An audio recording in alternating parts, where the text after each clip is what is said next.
I'm Frank. It's time for the Frank Road Show. Welcome back. Hey, don't forget to subscribe. Tell your friends and family. Let's build up this channel. Talk hot topics. Try not to get into anything too sensitive. Don't want to cause trouble. Want to bring all listeners from all sides. Got on the golf course yesterday. I've been hobbled by a knee injury for a handful of months now. So I've been recuperating. Finally got on the golf course yesterday. Shot a 92. First round of the season since last year. Not bad. Bunch of three putts, few drives out of bounds. Could have been better, but not too bad. Nice day, knee held up. Went for some drinks and food after the round, early evening. You know what's a great choice at the bar? Depends on the place, of course. A side of meatballs. Few pieces of hard Italian bread on the side. Almost a deconstructed meatball sandwich. Anyway, I had some three beautiful meatballs at the bar yesterday afternoon. Beautiful marinara sauce, nice bread. Oh, it was so good. The side of meatballs is a little snack. Some hot topics that got my attention today: electric vehicles. I must say, I remain deeply concerned about the Biden administration's and other governments in the West efforts to force a transition to electric vehicles from gas-powered vehicles. The EV versus ICE, the internal combustion engine.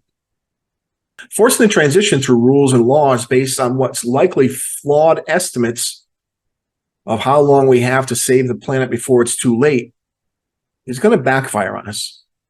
The cost of transportation and any product that uses fossil fuels, and there are thousands. Look around you, all the plastic in your house. Not to mention the gas-powered machines and tools that can't be electrified, is going to skyrocket if we force this. A dozen states, including California and New York, plus many other countries, have plans to ban the sale of ICE vehicles in the next 10 to 15 years. The EPA, the Environmental Protection Agency, is proposing rules on tailpipe emissions, note not legislation, that would effectively force the transition to EVs by automakers simply from a cost perspective. Drive up prices, let's force people out. Market forces, supply and demand, choice when confronted with scarcity, these are the only forces that should be at play when it comes to EVs. We are risking a massive misallocation of capital resources by forcing this transition. I noticed a new study from the Manhattan Institute, a wonderful think tank. It's a new study comparing EV emissions to ICE emissions, and guess what? EVs often lose. Think of it. Think of the disposable of EV battery packs by themselves, the replacement of those packs. Electricity is generated by coal and natural gas. The upstream emissions of EVs, mining for the metals, lithium. We need an abundant supply of low-cost lithium. We don't have it. Anyway, the report says what we all sense. No one really knows how much CO2 emissions will fall with the adoption of EV vehicles. Is that redundant? EV vehicles? It is. How about just EVs? EV costs are much higher than ICE costs, and no one knows if parity will be achieved. That is, electric cars are much more expensive than gas-powered cars, although you'll notice as supplies of EVs in dealer lots rises sharply, they're beginning to cut prices to get rid of that supply. It's rare for the U.S. government to ban goods or services. Prohibition of alcohol was an example. Max speed limit 55 miles an hour could be an example. Both those failed. So how many of you drive 55? Anyway, the report from the Manhattan Institute notes that the establishment of our contemporary efforts to build EVs was not a result of government mandates or incentives, but rather through market forces related to lithium battery technology coming out of the 70s and the creation of the silicon transistor that was able to manage high power electric flows. Those are done by market forces. Inventors, entrepreneurs, risk takers, not government support, not government intervention. I think we need to pull back from the forced transition on EVs before we wreak havoc on the transportation sector and lots of other parts of our lives. We need to let market forces lead the way. I'm a fan of industrial policy. I remember debating industrial policy in my graduate school with a professor who thought it was dead. Industrial policy support for new technologies for certain important industries. but not through force by pushing up prices for one product to force a transition to another product. And I check out manhattaninstitute.org for the study on EV emissions. Another headline that caught my attention, New York Times reporting about a change in death counts from the CDC. The CDC has quietly changed the number of death counts by about 30%, dropping the number because of the with or from issue. Did patients die with COVID or from COVID? It's a hotly debated topic, became very political during the lockdowns. There was, of course, a financial incentive to say patients died from COVID because government supports for healthcare providers said we'll pay you more for COVID patients. We'll provide you more funding for COVID patients, and funeral expenses were covered by government if the patient died from COVID. Just a couple of financial incentives that might have skewed some data or forced some less than rational decisions. Good news, right? We want to lower death count for sure, but they did it quietly. Glad the New York Times brought this out to everyone's attention. So the death count is going to drop by about 30% as a result of deaths that were previously COVID deaths, but they were people who died with COVID, not from COVID.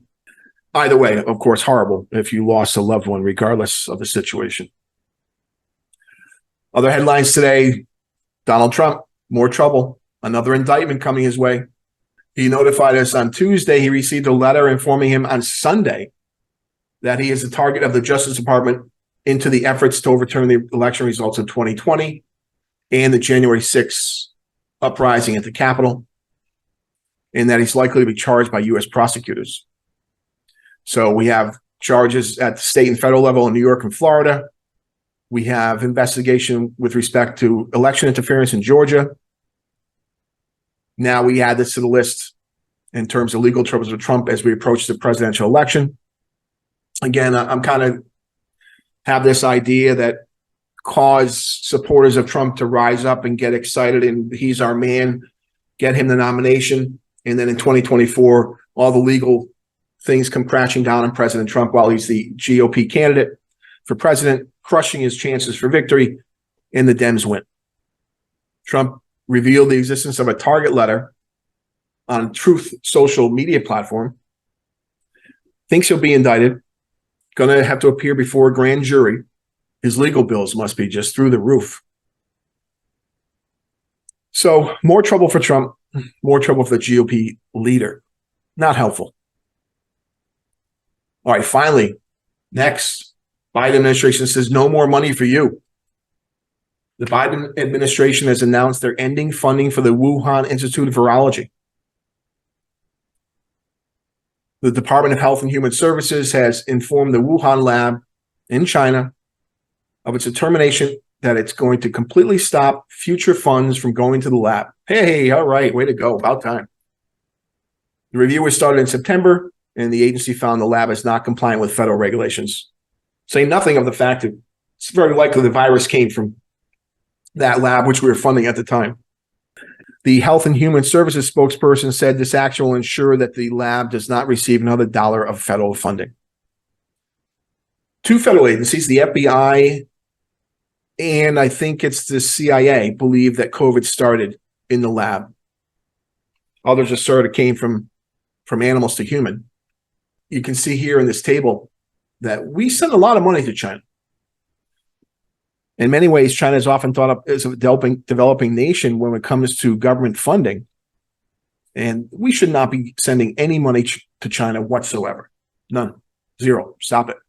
Save it. Give it to the homeless. Other hot topic today, commercial real estate. The forced lockdowns in response to the COVID virus wreaked havoc, which we're only going to begin to see in the next years ahead. We know its impact on education, on small businesses, on government revenues, on crime, on the transition from city living to suburban living. And of course, it's also wreaking havoc in the commercial real estate market. Starwood Capital Group has defaulted on a $212 million mortgage for a ultra-wealthy suburb in Fulton County, Georgia. The mortgage is on Tower Place 100, 190,000 square feet mixed use property. And they're going to default on that mortgage. At the end of 2022, the tower was 62% leased, down from 87% in 2018. Last month, Brookfield Asset Management made the difficult decision to stop payment on $558 million loan from San Francisco's largest shopping mall. And we see also 1 South Street in downtown Baltimore, 30-story building was sold in June for $24 million, a 63% discount from 2015's worth of $66 million. Opened in 92, 479,000 square feet, first sale of its kind in post-pandemic era. If office space goes vacant and property values plunge, the city, Baltimore in particular, but any city, and most of our major cities are going to suffer through this, the city sees massive reduction in property income tax revenue. When we think of Baltimore, several high-profile tenants have already left downtown Baltimore, including T. Rowe Price and Pandora, and we know what's going on with commercial real estate and retail in places like San Francisco. So this is an ongoing problem we're going to have to deal with. Governments are trying to grapple with this. I think it's a mistake and a little premature to begin to transition our commercial real estate buildings to housing. I think that would be a mistake. I don't think work from home is going to grow. I think we're going to find productivity falls on work from home. Too early to determine exactly what's happening. We have some inkling that productivity is falling. The importance of people being together, I think, will bring us back towards 2019 levels of office use. Something we should try and focus on. If we transition these buildings too quickly to residential, we may find ourselves in another 5, 10, 15 years suffering from lack of supply. All right, that's all I have for you today. Join me every time you can. Tell your friends and family. Frank Roach on YouTube. Always try to buy American.